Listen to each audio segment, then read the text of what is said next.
पहला पाठ गणना ग्रंथ अध्याय 21 पद संख्या 4 से 9 तक। यात्रा करते करते लोगों का धैर्य टूट गया और वे यह कहते हुए ईश्वर और मूसा के विरुद्ध बुनबुनाने लगे, आप हमें मिस्र देश से निकालकर यहाँ मरुभूमि में मरने के लिए क्यों ले आए हैं? यहाँ न तो रोटी मिलती है और न पानी, हम इस रूखे सूखे भोजन से उगे हैं। प्रभु ने लोगों के बीच विषैले सांप भेजे और उनके दंश से बहुत से इस्राएली मर गए। तब लोग मूसा के पास आए और बोले, हमने पाप किया, हम प्रभु के विरुद्ध और आपके विरुद्ध भुनभुनाए।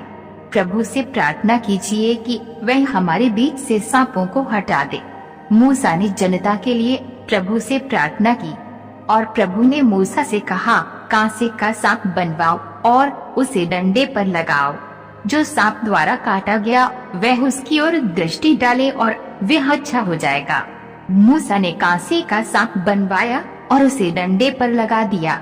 जब किसी को सांप काटता था तो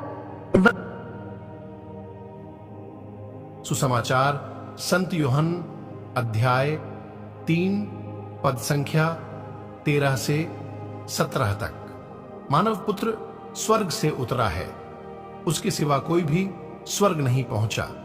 जिस तरह मूसा ने मरुभूमि में सांप को ऊपर उठाया था, उसी तरह मानव पुत्र को भी ऊपर उठाया जाना है, जिससे जो उसमें विश्वास करता है वह अनंत जीवन प्राप्त करे। ईश्वर ने संसार को इतना प्यार किया कि उसने इसके लिए अपने इकलौते पुत्र को अर्पित कर दिया, जिससे जो उसमें विश्वास करता है उसका सर्वनाश न हो बल्कि अनंत जीवन प्राप्त करे। ईश्वर ने अपने पुत्र को संसार में इसलिए नहीं भेजा कि वह संसार को दोषी ठहराए, उसने उसे इसलिए भेजा कि संसार उसके द्वारा मुक्ति प्राप्त करे। यह प्रभु का पवित्र सुसमाचार है।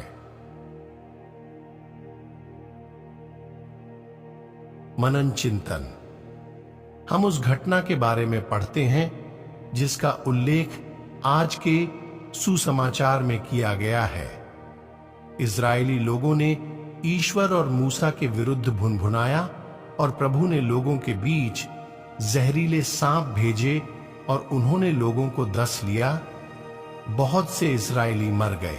जब मूसा ने लोगों के लिए प्रार्थना की और ईश्वर की आज्ञा के अनुसार उन्होंने कांसे का एक सर्प बनवाकर खंभे पर लटकाया, और जब कोई सांप किसी को डसता तब वह कांसे के सांप को देखता और जीवित रहता।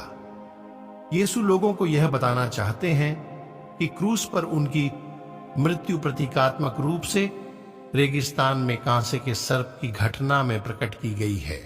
इब्रानियों के नाम पत्र कहता है, जब विश्वास के साक्षी इतनी बड़ी संख्या में हमारे चारों ओर विद्यमान हैं, तो हम हर प्रकार की बाधा दूर कर अपने को उलझाने वाले पाप को छोड़कर और ईसा पर अपनी दृष्टि लगाकर धैर्य के साथ उस दौड़ में आगे बढ़ते जाएं, जिसमें हमारा नाम लिखा गया है। ईसा हमारे विश्वास के प्रवर्तक हैं और उसे पूर्णता तक पहुंचाते हैं। उन्होंने भविष्य में प्राप्त होने वाले आनंद के लिए क्रूस पर कष्ट स्वीकार किया और उसके कलंक की कोई परवाह नहीं की। अब वह ईश्वर के सिंहासन के दाहिने विराजमान हैं। हम क्रूस पर टंगे यीशु को देखकर अपने को उलझाने वाले पाप पर विजय प्राप्त कर सकते हैं। उस भीड़ से आपको अपने वचन सुनने के लिए चुना है। जब आप सभी ईश्वर के वचनों को सुनते हैं तो परमेश्वर आपको देखकर खुश होते हैं और कहते हैं, धन्य है आप लोग जो मेरे वचनों को सुनते हैं। प्रिय भाइयों बहनों, आप लोग परमेश्वर से हमेशा जुड़े रहे।